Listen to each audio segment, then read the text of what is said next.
The knife that cut itself free. On the cutting of false bonds. In a kitchen on a high shelf there sat a knife. The knife was bound to the shelf by a leather cord.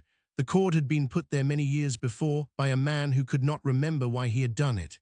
He had tied the knife to the shelf and then tied the cord to a hook on the wall, and the knife had hung there just above the chopping block ever since. The knife was a good knife. It was sharp. It was well balanced.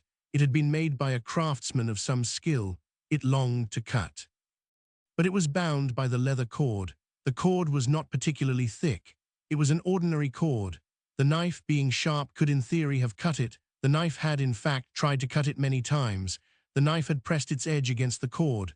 The knife had sawed back and forth. The knife had strained against the cord with all the focus of a being whose sole purpose was cutting.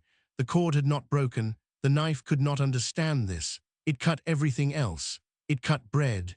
It cut rope. It cut the toughest meat the household put before it. It could not, however, cut the one cord that bound it to the shelf.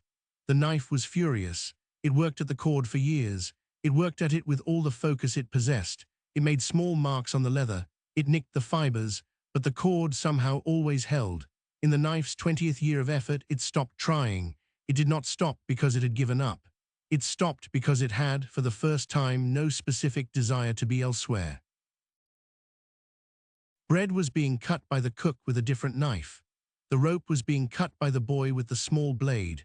The household had not, in fact, needed the bound knife in years. The knife was, in its bondage, also somehow at rest.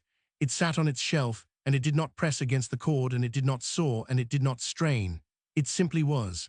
The leather cord, in the absence of the knife's pressure, began very slowly to dry. It dried because all leather dries when it is not being worked. The knife had been wetting the cord with its own constant friction. The friction had kept the cord supple. With the friction gone, the cord stiffened. With the stiffness came small cracks. With the cracks came, eventually, the very gradual disintegration of the cord. One morning, in the knife's 34th year of bondage, the leather cord parted by itself. The knife fell to the chopping block with a small clatter. It lay there, sharp side up, considering. The cook came in. She was a different cook from the one who had originally tied the cord. She was, in fact, the great-niece of the cook who had originally tied the cord. She did not know the cord had been there. She picked up the knife. "Well," she said, "where did you come from?" The knife did not answer her directly, but it spoke very quietly in the place behind the kitchen sounds. "I did not cut the cord," it said. "I gave up trying to cut it.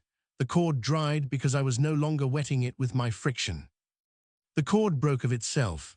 I have not been freed by my own effort. I have been freed by my surrender. I was, in some sense, the cord. I was, in some other sense, the keeping of the cord supple. When I stopped being either, the cord stopped being a cord." The knife was used that morning to cut bread. The knife had not, in 34 years, cut bread. It cut beautifully. It was a very good knife. It served the household for another 20 years, and was, at last, retired with honor to a small velvet-lined box, where it lay until the household closed. It thought sometimes, in the velvet-lined box, about the cord. It had been the cord it had not known.